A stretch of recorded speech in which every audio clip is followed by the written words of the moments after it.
Assalamualaikum warahmatullahi wabarakatuh. Perkenalkan, nama saya Rizky Agustin Rizalni, NIM 19B30044, Program Studi Akuntansi dari Kampus STIKBP Padang. Pada kesempatan kali ini, saya akan membacakan hasil presentasi yang telah saya buat dari artikel yang berjudul IASB Corner. Next, tujuan. Tujuan dari penelitian ini, bagian pojok IASB adalah untuk berkontribusi pada penelitian dan debat itu dengan memperbarui pembaca jurnal tentang acara dan publikasi terkait IASB baru-baru ini.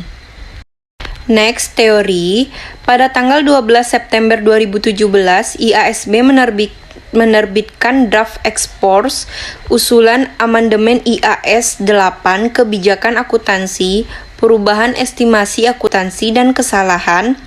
ED bertujuan untuk mengklarifikasi perbedaan antara estimasi akuntansi dan kebijakan akuntansi.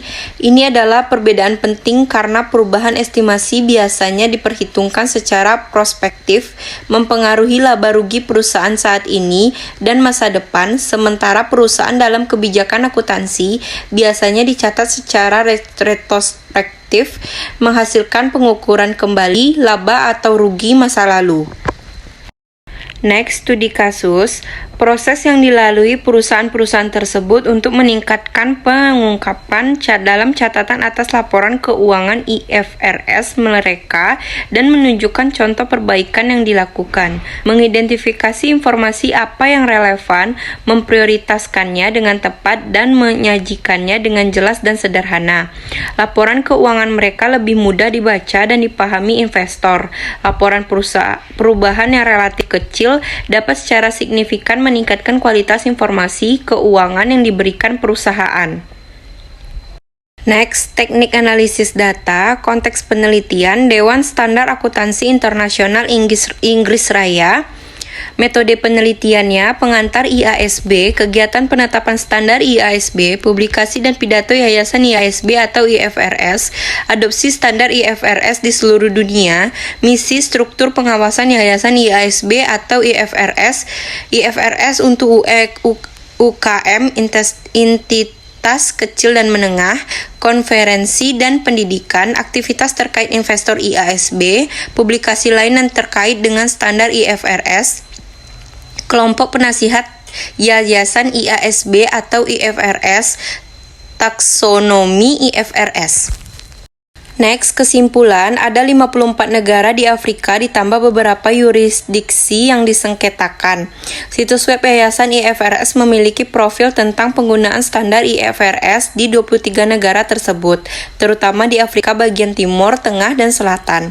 Pada tahun 1993, 17 negara di Afrika Barat dan Tengah mendatangani perjanjian membentuk organisasi regional yang disebut Organisation for Harmonization and Afrique du Droit des Affaires atau OHADA, Organisasi untuk Harmonisasi Hukum Bisnis di Afrika.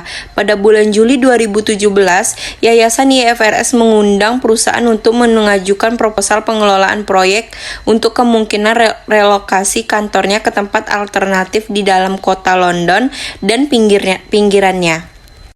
Dalam undangan tender tersebut bahwa yayasan ingin mengadopsi gaya kerja berdasarkan konsep ruangan bersama rencana terbuka dengan 14 kantor.